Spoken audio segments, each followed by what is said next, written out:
What's going on, guys? It's Mike Reid again with Yards Per Fantasy for the latest edition of Fantasy Read and React. It's a quarter way through the season, so it's a perfect time to kind of go through MVPs, busts, guys on the rise, trade candidates right now. And it's a very special episode here. I have a special guest here, Kevin Brumley, another analyst with Yards Per, aka the Sports Muse. How you doing today, Kev? I'm doing pretty well, man. I'm back. I've been You're gone back. for a while. Had a kid. Been Oh yeah. coaching. It's a busy time of the year, man. Doing 10 million different things, but glad to be back. Haven't done a video for Yards Per in a minute, so I'm excited, man. Talking some football. Who doesn't love this? Of course, dude. I know. I've been kind of a couple weeks hiatus as well, so I'm glad to be back as well. And I thought it'd just be a fun. We're kind of talking before this, but just a fun kind of point in the year where you kind of have a lot of data for guys and kind of know what guys are trending in the right direction or kind of thing. So it's a perfect opportunity to go through kind of just from the draft and kind of see where people lie right now in fantasy season. Absolutely. But yeah, so let's kick it off with the quarterbacks so far. MVPs this year especially is just, I think, just a lot of guys have entered the elite category. Before in draft season, it was pretty much you're either Lamar or Mahomes if you want an early quarterback.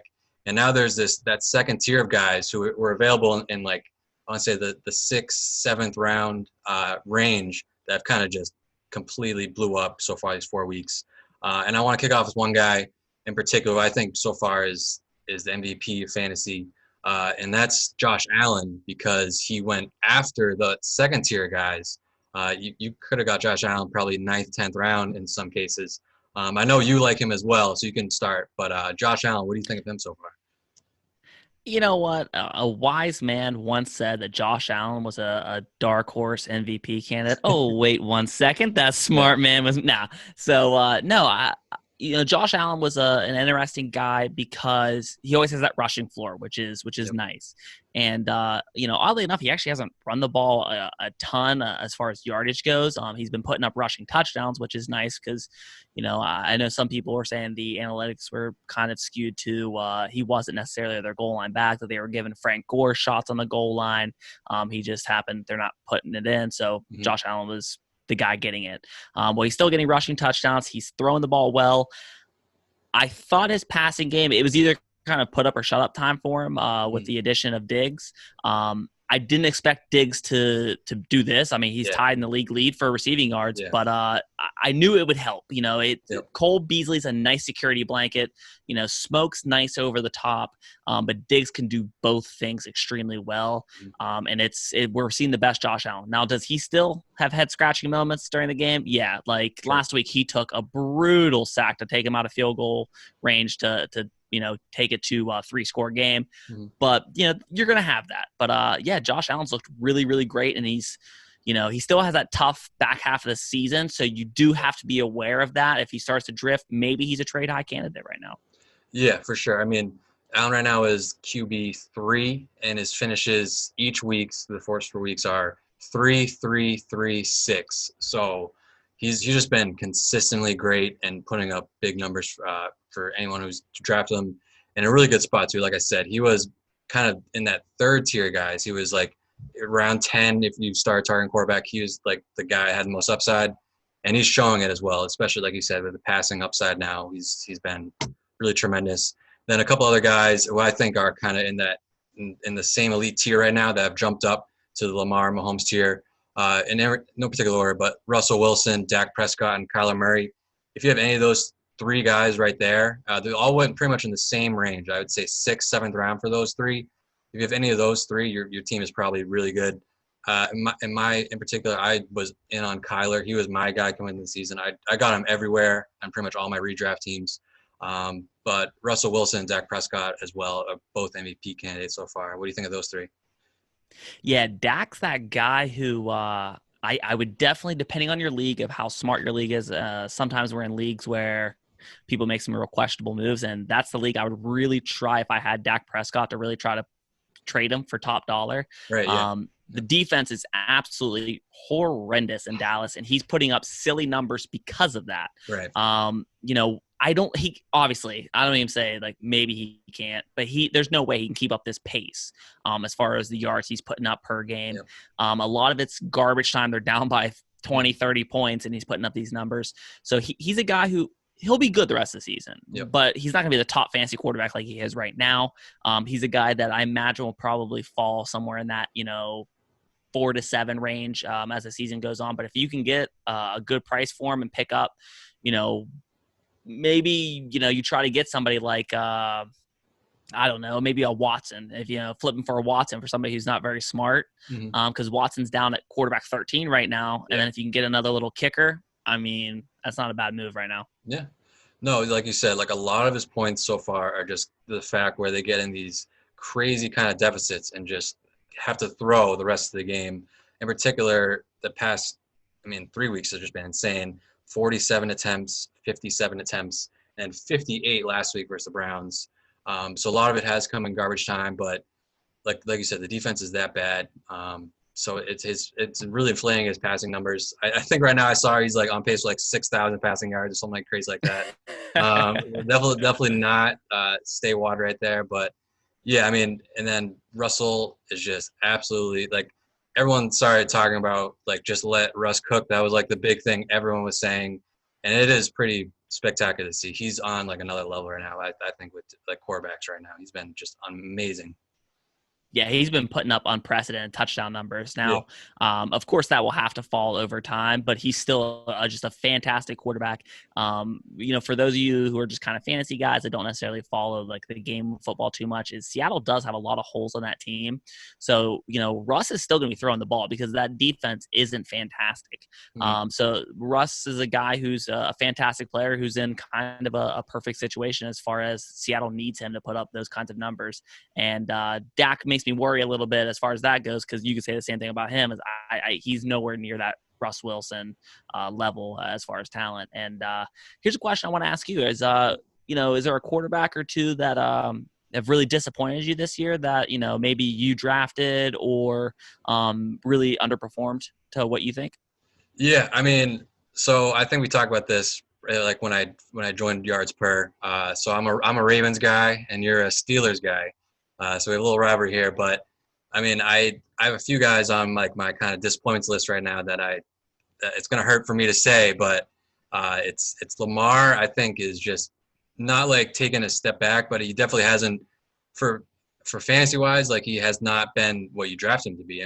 If you took Lamar, you're really taking him as a second or third round pick. You really weren't like that's really the range he was going at. And right now he's QB 8. And just from for rankings, and so right now he finishes as QB4 week 1. He had a great week 1, but then 18 and then 23 had that really tough Monday night game that really set him back pretty far, and then he's back to QB5 last week. But yeah, his accuracy has not been there. He looked great week 1, and as a Ravens fan, I thought it was going to be another crazy season, and he kind of disappointed a couple weeks in there. But I'm not worried yet, but if you were in some situations, we can talk about this later too, but with injuries wise, like a lot of people who had, I'd say the first or second pick would kind of do Lamar and the wraparound there. Like that's a good spot for Lamar. Sure. And say like you took Saquon Barkley and Lamar, like you'd be really in a tough spot and like the second overall pick kind of thing. So he's definitely disappointed, I think, from where you got him, so for to say. Yeah, that's on par. Yeah. That'd be a guy I would definitely target to try to get on some teams if you could, because I expect him to start getting it going, even though you have to be a little bit worried about he's missed back-to-back practices with a knee injury. And for a guy of that kind of athletic ability, you hope it's nothing that hampers him long-term. But, of course, the Ravens are downplaying it, which makes sense because even if he was hurt, they're not going to be like, oh, yeah, our speedster quarterback got a bad wheel. Right. And I'm not trying to pat myself on the back at all, maybe a little bit, but to go along with my Josh Allen, I said he was going to take off is a guy that I said that I was really worried about this year, and he looks actually honestly a little bit more shot than I thought is Drew Brees. Drew Brees is a guy that was being taken 10th, and he's quarterback 20. He just can't push the ball down the field anymore. We go to that Monday night game, and it was 4 yards per completion, air yards. 4 air yards per, like that has to scare the bejesus out of you if you're a Saints fan. So that's a guy I don't see it getting better. Yeah, Michael Thomas has been out, But Yeah. don't trick yourself. I think Michael Thomas is taking the top off of defense. He's a guy that works at short and intermediate. I don't think that's a big factor into why Drew Brees isn't pushing the ball down the field. Yeah, I agree. I'm looking at his like rankings right now, and he's finished as 24, 22. Then week 3, he was quarterback 10, but he had that like kind of like Kamara had that crazy game where he just took that screen pass for a touchdown. So like you said, he's not pushing ball down the field at all. It's not really the Saints kind of shootout games anymore, where he's in the past where he puts up like the crazy passing yards kind of thing. So yeah, I agree. Brees, I was not like you said, I wasn't in him at all this year, just like you. But yeah, and then we hit on Watson as well. If you drafted Watson kind of in that range as well with the Wilsons, Prescotts, Murrays, you're probably disappointed. He has had 4 like brutal games to start the season as well, like really like tough matchups. But I think it will get better for Watson and Jackson as well. But Brees is definitely, I was never in on him to begin with kind of thing. Is there anybody that you are targeting at the quarterback position, maybe, that you think is going to blow up in this next 12 games, or somebody that maybe even just you're trading for as a bench guy that in case he starts getting hot? Yeah, so a couple of guys I have trending right now that like I'm definitely looking at, and coincidentally they're both rookies. It's Justin Herbert and then Joe Burrow. And I don't know, we can talk about this as well, but like Joe Burrow is right now he's quarterback 11 in fantasy, and he's had some pretty big games so far. He had that Thursday night game where I think he threw like the ball 60 times. So that kind of maybe skewed it a little bit, but he's just gotten like kind of better each week. He's faced some tough teams as well. And just that Cincinnati offense is, I was kind of in on them a lot during the offseason. I thought they're going to be pretty good. And I think he's just going to get better and better each week kind of thing. So I'm targeting him as like kind of a quarterback 2. And then you can, if you want to like flip, if you have like a stud quarterback, get more for him, then start Burrow kind of rest of the way kind of thing. That would be a good strategy. Then Herbert, they announced today that he's now he's going to be the starting quarterback for the Chargers. He did lose Eckler, so that will kind of hurt, but he definitely found a good rapport with Keenan Allen so far. And he's a mobile guy too, so he has the rushing upside kind of thing. But those 2 guys in particular, what about you? Justin Herbert was my guy. He's a guy that I was kind of wrong about. You know what I mean? I thought he would be extremely raw coming into the league. I thought he would kind of be like a bigger Marcus Mariota sort of quarterback. He's shown big arm ability. He's a tough runner. I mean, we saw him against Kansas City, man. He was trucking some dudes over. Like people were getting hurt hitting him. Yeah. Yep. He's definitely a big, strong dude. And the Chargers aren't going to be great. So I expect them to, be airing it out, and he's throwing it to some no-name guys for touchdowns. Once they get a little bit more healthy, he can only get better as the season goes on, I feel like. Yeah. Another guy I like that it's not a guy, he's not going to blow up, but he's a safe floor guy. I think he's one of the ideal backups. If you can get him on a waiver wire, or maybe it's just as a throw-in, who I'm kind of liking. I think it's his best season in a while, is Derek Carr. Derek Carr's kind of reminded me a little bit of the year that he honestly almost won MVP, and people forget about that, is Derek Carr was really, really good at one time. But he's not turning the ball over. He's consistently good. Like he's at quarterback 19 right now. Is he going to, be a quarterback 1, 2, or 3 at any week? No, probably not. Yeah. But, he's a safe floor guy. When you put in somebody like a Justin Herbert, you do take that chance of him throwing 4 picks and getting the hook. That is a possibility.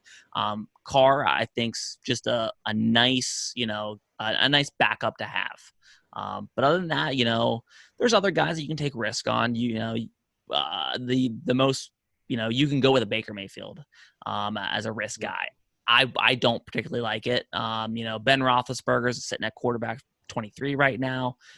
He should get better as the season goes off, as some of the rust falls off. But, we'll see as far as that goes. Yeah, I'm with you. I like Carr especially because he hasn't really had his full cast of weapons yet. Like Ruggs, he's played, I think, like 1.5 games, I want to say. And then another rookie, Bryan Edwards. So I think he's just going to improve when those guys kind of get healthier as well. And then one more guy we haven't hit on yet.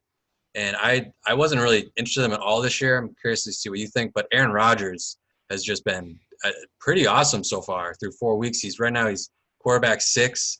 His finishes of 2-17, 8-3, and he hasn't had Devontae Adams pretty much for only 2 games, I think, right now. And so what do you think of him? He had obviously that great game, the primetime game, Monday Nighter this past week as well. So what do you think of him? 13 touchdowns, 0 picks right now for Aaron Rodgers, man. Crazy. He was a guy that you heard a little bit of buzz. It wasn't loud, but a little bit of buzz last year that's like, maybe Rodgers is gone past the peak of the mountain and is starting to kind of go down that mountain. They did not get him any help this offseason. They drafted a backup a guy to replace him, and he's coming out full on FU mode, chip on his shoulder. Yeah. Don't say my name with respect. He is balling out right now. And like you said, the fact that he doesn't have a top, 5 receiver in the league right now, who's barely played. He's one of those guys that, barring injury, he has, faced some injury things over the past few seasons, but I don't expect him slowing down, man. I think he's right now sitting at quarterback 6. I don't expect him to go away. He's good. He's Aaron Rodgers for a reason. Just that offense is humming on all cylinders right now. And that's a good segue to the running backs. So Rodgers is definitely a fantasy MVP. And then for running backs, I think his teammate is one of the top MVPs for running back purposes. And that's Aaron Jones. And I don't know. I'll let you go second. I just want to talk about Aaron Jones. I did not really want him. To be honest, he was a guy I was really hesitant about. If I pick kind of in the back half of the first round, he was really a target for one of those for that draft position. But he's a guy last year who had 19 touchdowns. Usage was up and down. Never really had he's kind of like a Alvin Kamara type. He doesn't get 25 touches a game, but he's kind of definitely 17 to 20 kind of thing. He won't get double 20 carries a game kind of thing, but he's a guy that's shown he doesn't need the heavy usage. The big plays and touchdowns will come really no matter what, and he's just been balling out right now. He's running back 2 so far. What's your take on Aaron Jones? Yeah, I agree with it. And actually, a guy that works at Yards Per, John, he called him, man. He was doing some stuff. He was, trying to make a video, trying to write some articles, and he was going to make a video on why not to draft Aaron Jones. And he started kind of deep dive into his analytics. And he's like, wait a minute.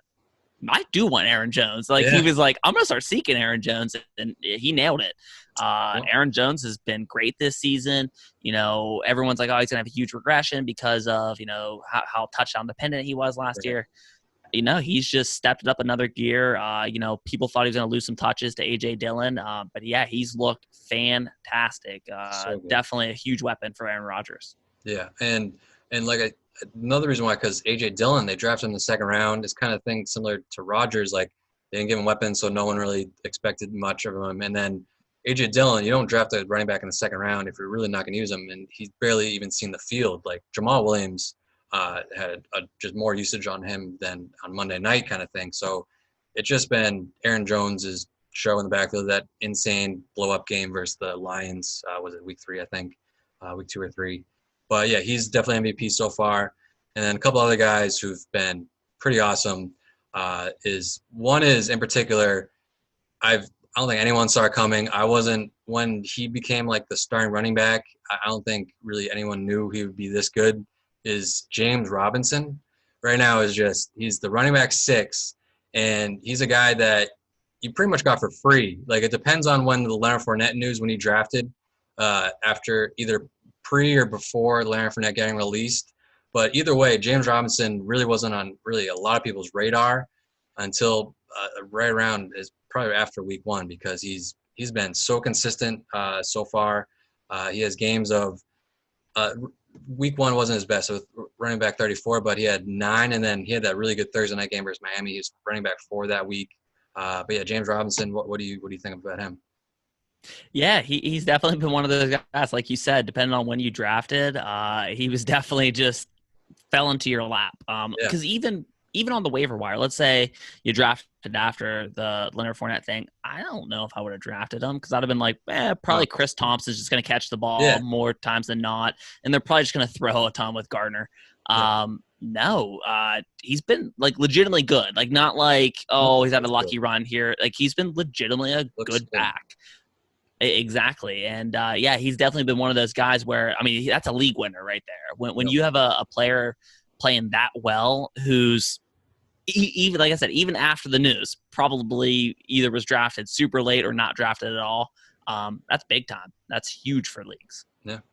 But yeah, so he's just a crazy story. And another guy who's kind of was under the radar as well, and it's just a really good story.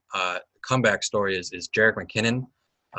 So far, he's a run in full PPR. He's running back 10, and he scored a touchdown every single week. And it was obviously these injuries kind of happened where he kind of fell into being the guy a little bit. Obviously, Mostert has been banged up. Same with Tevin Coleman, but he's just a really crazy story because he's another guy you pretty much got in the late rounds for free or even off the waiver wire. And he's been very consistent, touchdown every week. Just another guy you're probably a flex play going forward, but yeah, what do you think about him? Yeah, that's. I mean, I think you summed it up really well. Where he's a guy people are excited to see him come back because he's had a pretty brutal injury history, but due to other injuries, he kind of got a chance to carry some volume and has really produced. And people were talking about him this offseason. I'm like, I don't get it. Best case scenario is he's running back 3 for that team, and just injuries happened and he got a chance because I didn't think he'd get the chance. I didn't think he was washed by any means, but he was a guy that signed that pretty big contract in San Francisco and just never got a chance. But no, I think he's a guy, like you said, he's a flex guy because, depending on injuries and how Mostert is or Tevin Coleman, he's a guy that can, deserves to be rostered, can put up numbers depending on who's all healthy at any given time. Who's a guy that I thought was kind of underrated, and like I thought maybe I was missing something because he was going around like that 45, 50 range. And he was, got pretty severe injury last year, was Chris Carson. He is going later, and I was like, man, am I missing something? Like Chris Carson sounds like he's going to be good to go at the beginning of the season, but people are like, I can't take, taking so many backs ahead of Chris Carson. And I'm like, we know Seattle's, going to run the ball. And I know Chris Carson's a powerful runner. He can run it on the goal line, and Carlos Hyde's not a guy that I was particularly worried about stealing a lot of touches. So he's a guy at, PPR right now sitting at RB5. So I definitely feel like that's one of those are kind of the value picks that takes you from a, mediocre team to winning a league. It's those kind of steals when you get somebody like a James Robinson or a Jerick McKinnon, and taking somebody like a Chris Carson instead of a Le'Veon Bell at that same point. Yeah. Chris Carson was actually on my list as well. I'm glad you brought him up. He's been awesome. He has 5 touchdowns right now. And also, big thing with him, his receiving work has gone up too. He wasn't particularly out of the backfield. He didn't really get much work, I feel, last year. He was obviously just their leading rusher, but his usage in the receiving is definitely something that's kind of elevated his game as well.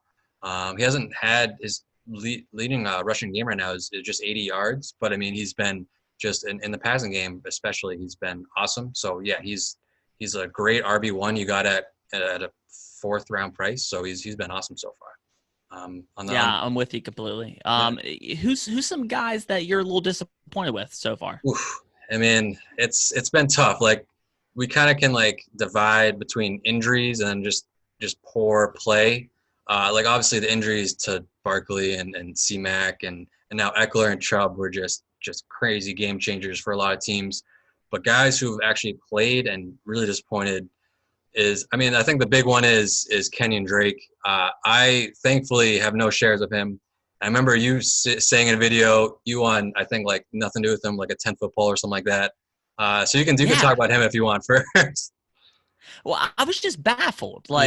He was a guy who got traded from Miami to Arizona and put up some numbers. And I'm not saying he's not a talented player, but then people are like, yeah, he's a top 7 back. And I'm like, since when? What did I miss? Or we're just taking a guy who's talented and is like, oh, he has a better opportunity now. And they're like they're going to let Kyler Murray throw the ball a lot. And unless you expected him to catch 70 balls, like unless you're kind of expecting like an Aaron Eckler sort of thing, which I didn't necessarily expect. I thought best case scenario is he put up similar receiving numbers as Miles Sanders in Philly in his rookie year, and didn't run the ball quite as well. You knew they had Edmonds, who they liked. I didn't get it, and I'm glad I was right. Sometimes you swing and miss. Yeah. But I'm glad I didn't buy any stock in him. But yeah, he's definitely been a huge disappointment. Yeah, he was definitely like that. I feel so far, obviously, that landmine in that turn. If you didn't like get one of the top running backs, he could have been your running back one. And yeah, I was looking at this too. Right now, he's a running back 35, and running back 36 is Chase Edmonds, and they have the same exact amount of points scored. And Edmonds has 51 fewer carries than Drake. Yeah. And I think it's time too, as Arizona's going to notice that Edmonds has been the more efficient guy, obviously, with like the touches he's been given. I think it's more going to be just kind of more 50-50 split going forward. But we'll see. I mean, he's just been a big disappointment. And then another one that hurts me to say, you can talk about it as well, but really just the whole Ravens running backs, like it's just been disappointing for me as a Ravens fan, especially. But I mean, I didn't get any stock in Mark Ingram already, but I did think J.K. Dobbins would have honestly a bigger role, and he hasn't really. Besides week one, he has been very few limited touches. So it's been a very bizarre situation with the Ravens backfield for fantasy. Yeah, it's been weird. Dobbins, I still have faith in that, as the year progresses, as he learns the playbook more, because it's been a weird offseason, right? Right. I'm hoping he gets more and more touches. Yeah, Ingram's, I'm not saying washed at all, but he's definitely not the Mark Ingram from last year, who is just, ripping huge runs. Gus Edwards has been featured a little bit more than I expected and anticipated, and he's super effective, don't get me wrong. Not a home run hitter. So yeah, it's kind of been between basically four running backs counting Lamar Jackson. It's been divvied among all of them, so it's been tough to just ride one of them. You know what I mean? So it was definitely a tricky situation, which honestly, when you have that kind of offense, anybody can really get the ball. So I really didn't try to get anybody in that offense besides Lamar, who I have in a dynasty league. The only guy that I was trying to target was Hollywood Brown because I thought they would try to air the ball out more. He's not looked great. He's looked a little he's looked a little rough. But Lamar, can still bounce around. That's a guy. Hollywood's a guy that I would try to trade for, right around this time if I can get him on the cheap and put him on my bench until or if he starts to produce. But no, I definitely feel you on that one. And a guy who's been disappointing, even though he's produced well in fantasy, he's the fourth ranked running back in PPR, is Ezekiel Elliott. He's averaging less than 4 yards per carry. He's had 4 touchdowns, which is keeping him afloat, but he hasn't looked great. And that's something where he's putting up some of those numbers, passing touchdown. He's caught 23 balls because they've been playing from behind, and maybe he'll look better once things kind of calm down in Dallas. But he just hasn't looked like the same explosive back that's, arguably the best running back in the league. But he's been a guy that's been kind of disappointing to me. And then the other guy that really stands out to me is, and I don't think it's his fault, but it's Joe Mixon. Joe Mixon absolutely had a killer week last week, but besides that week, it's been bad. And that Bengals offensive line, and that does make me worry about Burrow too, is horrendous. It's terrible. And Joe Mixon's having to make a move 2 yards in the backfield every single play. When he gets a yard or two, you're counting him as a win because that offensive line is terrible. Now, he started ripping later in the game last week, so you're hoping that kind of continues going forward, just, because the Bengals are a fun team. Like I said, you're a Ravens fan, I'm a Steelers fan. The Bengals aren't going to be competitive with us, but, I'm rooting for that team to be fun at least, right. For the league. But, he's been a guy that's definitely been disappointing so far. Yeah, no, I'm with you on that. I'm a Joe Mixon guy too. Like I loved him. I try to get him anywhere I can. And if you take out obviously last week, he's had his first 3 weeks are brutal. But I mean, it's good to see his usage in the passing game. I think that's why it's kind of maybe trending up. They kind of hopefully saw that they were using Drew Bernard, I think, way too much. Like, it was just a very weird thing. Drew Bernard didn't really do much all the pass work he was getting, and Mixon got 6 receptions last week. So hopefully that kind of trends up in the right direction. But any guys that are stand out to you that are kind of trending in the right direction that you think you can maybe get on the cheap kind of right now, or any running backs right now? Well, I think there's a few guys that you have to look at. I think you have to look at somebody like an Antonio Gibson, who had a big week last week. He's on my list too. He's the first guy I want to bring up, so I'm glad he said it. Yeah, he's a guy that has to be looked at because not a whole lot's going right as far as that offense. Yep. We just saw they're benching Haskins. They're bringing in Kyle Allen, who I imagine Kyle Allen will be there for a week or two, and then we're going to see Alex Smith. You know it. Yeah. You know we're going to see him sooner. We know Alex Smith likes to work that short to intermediate game, and I think that fits Gibson well. I think now, like this week, would be the week to get him before he starts to put up a little bit more numbers. Or if you wait till next week, you kind of hope he has a decent, kind of quiet week next week and get him. But he's a guy that I'm definitely targeting. And another guy has to be Damian Harris, right? We're seeing that he's kind of taken all those Sony Michel carries. I thought he looked pretty well. Yeah, he rushed for 100 yards, but I thought he ran the ball hard. He showed some quickness. He showed some good reads. That's a guy that I'm definitely looking at. I actually just picked him up in one of my leagues. He was on the waiver wire still. It's a smaller league. It's 10 teams, but. I'm Antonio Gibson for sure. He's the first guy on my list. He had a great week last week versus a really tough Ravens defense. I think he's just going to get more usage each week going forward. So that's a great call. Damian Harris as well. He looked good. He had 100 yards in his debut. And then two other guys, we already talked about. One is Chase Edmonds. I think just his usage will continue to go up. They're going to have to use him more. He's way more efficient than Drake right now. And just pieces of that offense you just kind of want. And then another guy is Josh Kelly, who looked pretty good weeks 1 and 2. And then now with the Eckler injury, it's Justin Jackson will probably get some more run, but they were using Josh Kelly a good amount prior to the injury already to Eckler. So I think he's a guy that I think can be kind of like a low end, like kind of RB2, high end RB3 kind of thing going forward.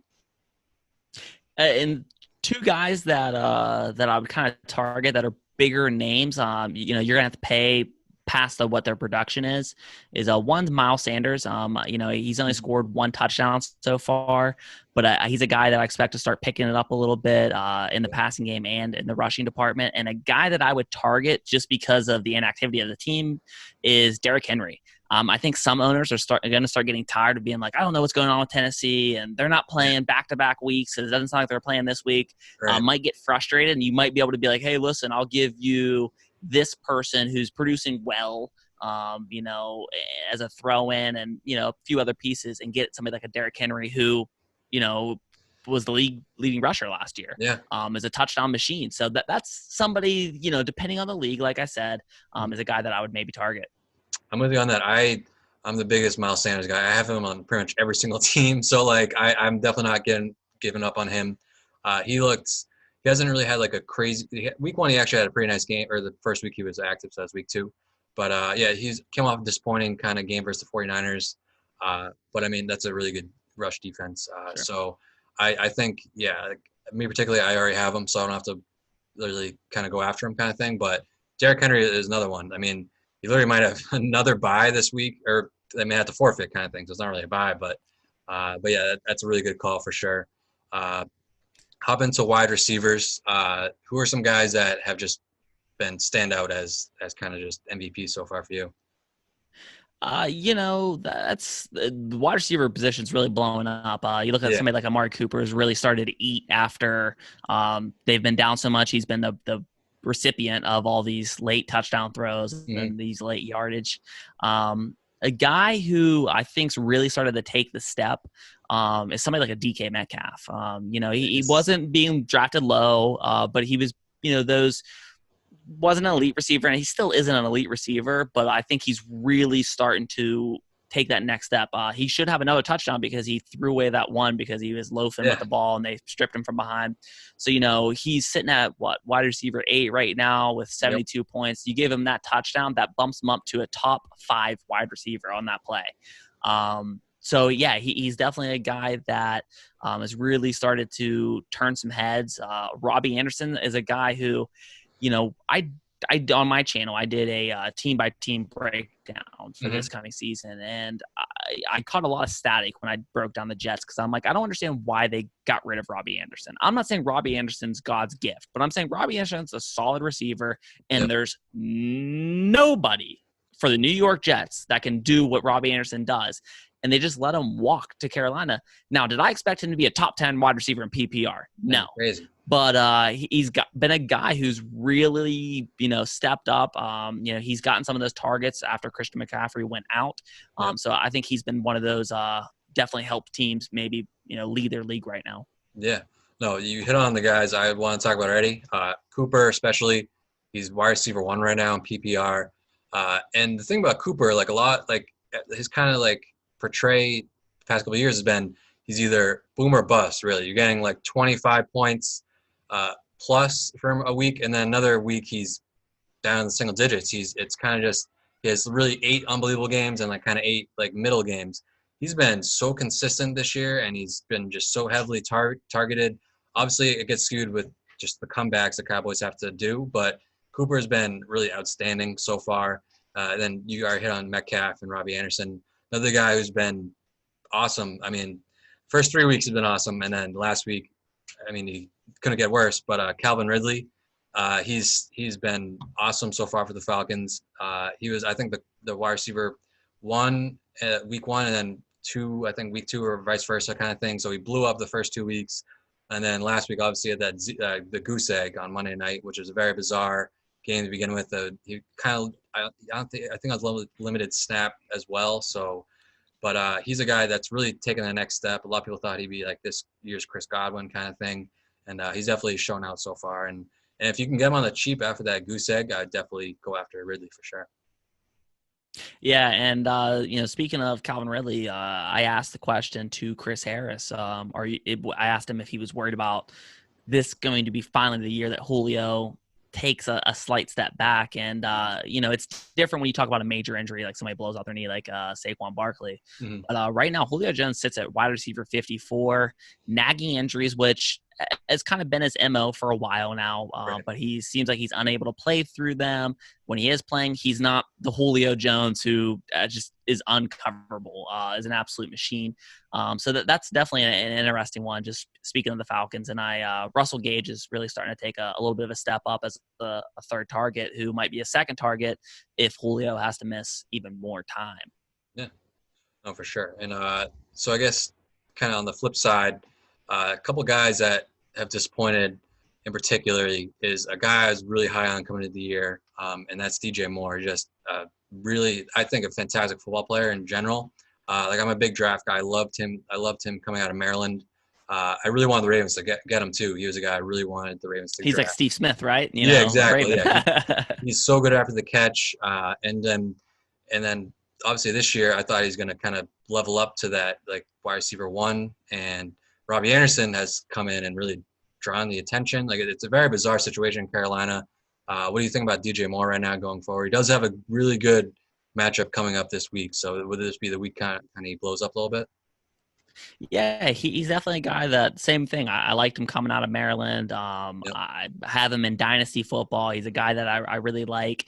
I think he's looked well. He's just been kind of the odd man out. Sometimes that happens with receivers when you have a fair amount of good receivers. You would like your star guy to kind of be the guy that's out there, right?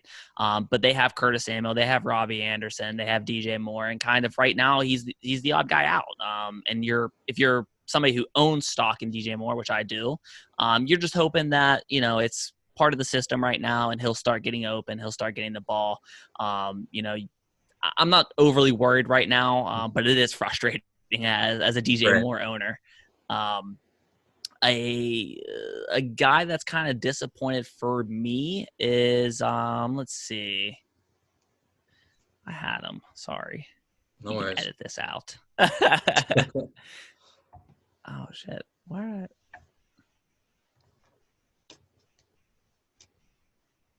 Those 2 other guys that are veterans. Go ahead. You that have just been train wrecks if you have any stock in them.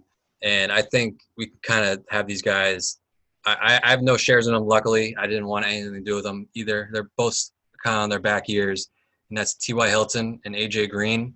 They've been just absolute. Like right now, T.Y. Hilton is 73 and Aj Green 79 in RFC rankings.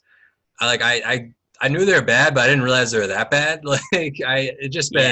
Those two have just been. It's really been unbelievable so far. And luckily, I don't have any shares. Do you have any of those guys? I wasn't. I don't, and I'm glad. Golden Tate's been another guy who's been Right. disappointing because usually he's that guy who's extremely solid. He's not gonna light the world on fire, but he's normally a really solid guy who's just kind of been underperforming. He sits at wide receiver 82 right now. Mm-hmm. Just another one of those guys, which I think. I think Aj Green was kind of a feel-good story. You were hoping he bounces back, but you were worried that he was on a little bit past even the decline off the peak. A guy who's really disappointed for me that I thought would take the step with Kyler Murray is Christian Kirk. That's been a guy who's been disappointing. I didn't think he'd be a wide receiver 1 by any means, but I thought he'd be a nice wide receiver 2 or a really, really solid flex. Right now he's at, wide receiver 93 in PPR. He's definitely been a really big disappointment for me. We have guys like Josh Reynolds and Zay Jones in front of him. That he has to be a huge disappointment.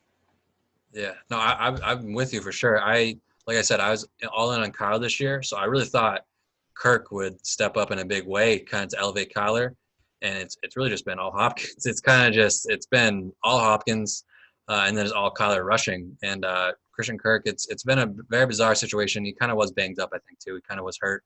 But yeah, he's a guy I was targeting all the time in the kind of like 11th, 12th round a little bit. It's kind of get a guy on the bench, but he's been disappointing as well.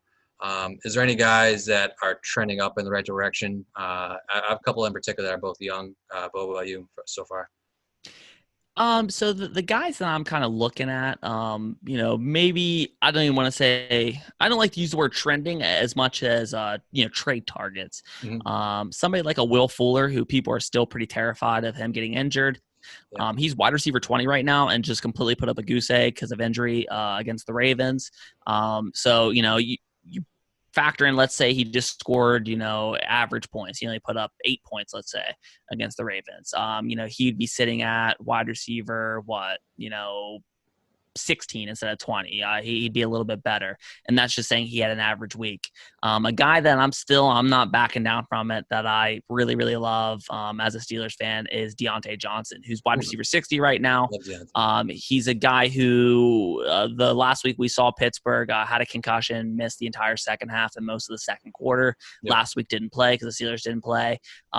Again, that might be a little bit of a frustration from fantasy owners. The fact he didn't put up great numbers in his last game that we saw him, he might be a guy that you can get really, really cheap. That I just love Deontay Johnson. Mm-hmm. I think he's the total package, even though he's had some real bad drops early in the season. Yep.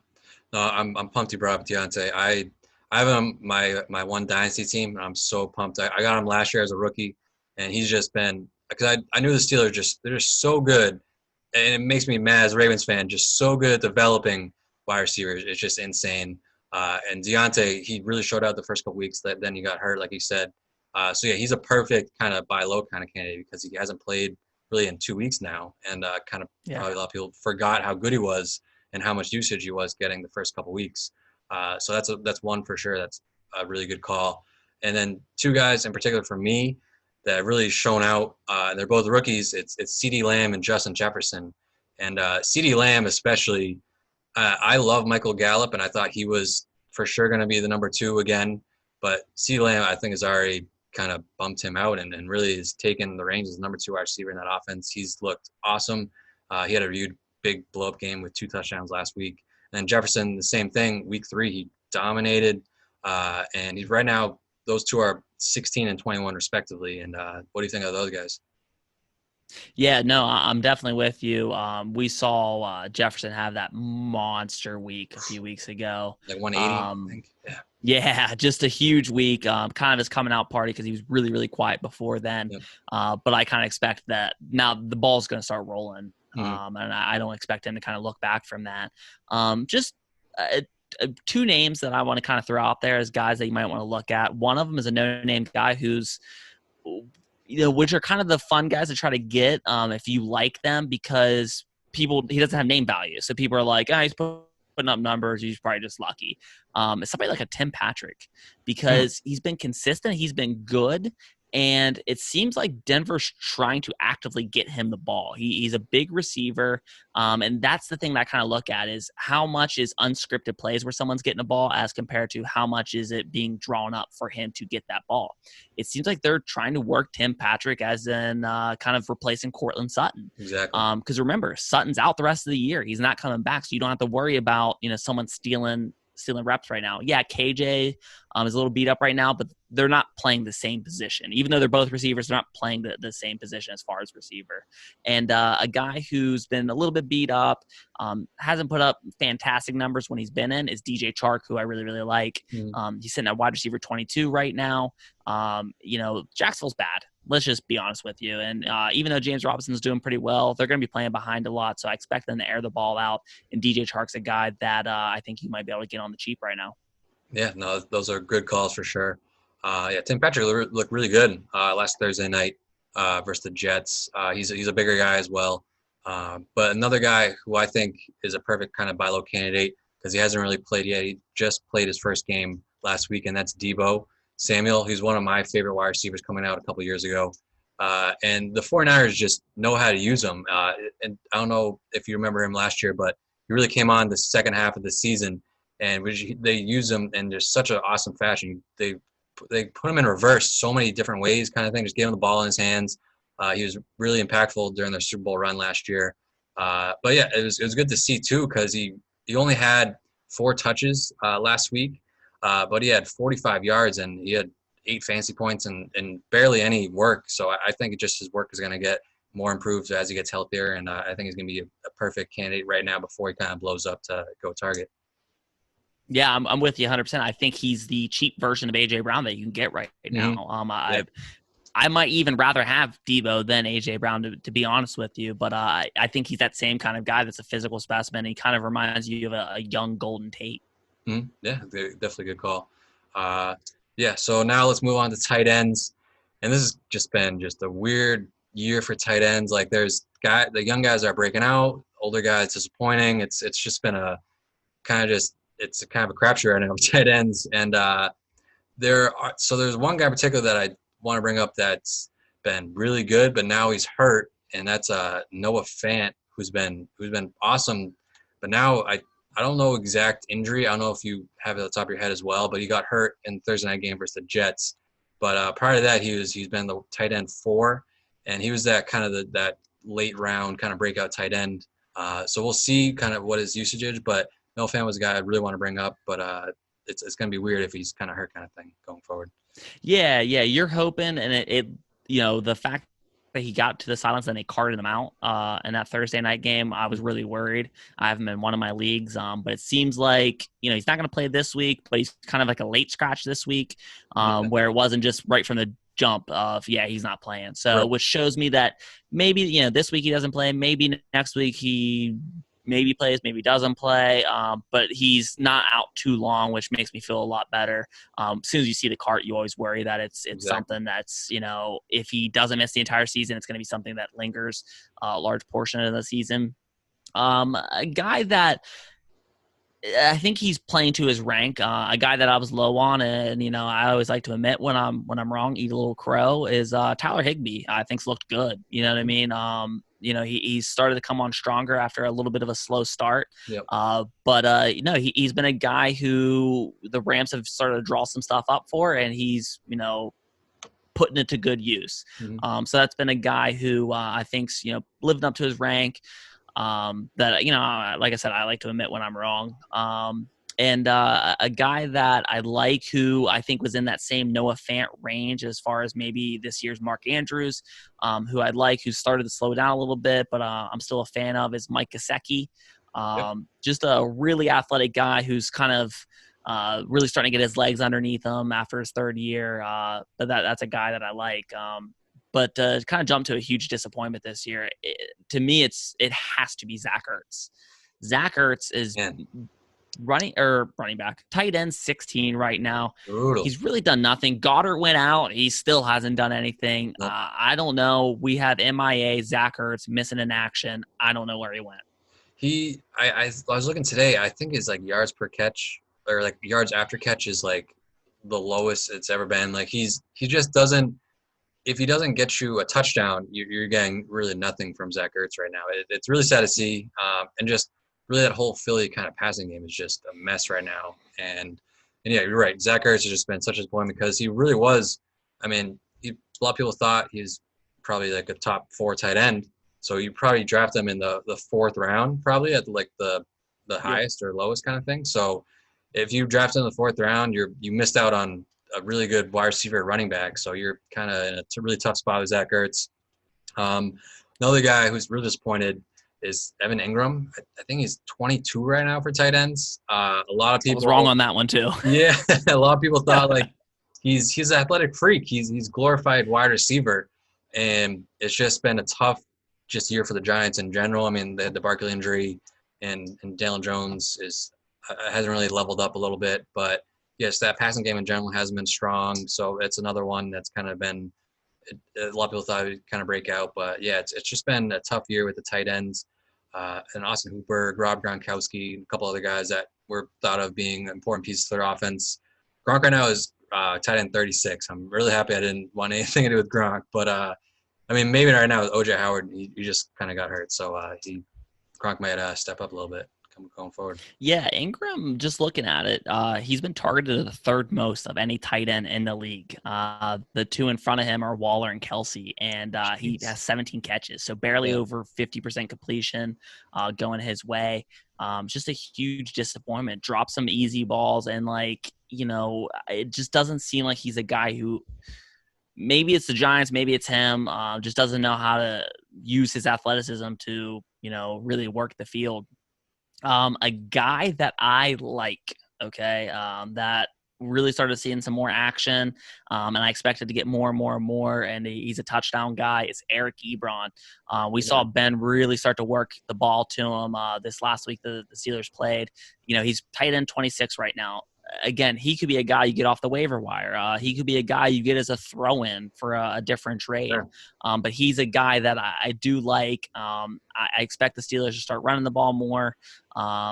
Big Ben, is 38 years old. He's an injury guy. He likes to work it to his tight ends. He loves big targets. I'm definitely trying to get me some Eric Ebron and for cheap prices. Yeah, no, I agree with you on that for sure.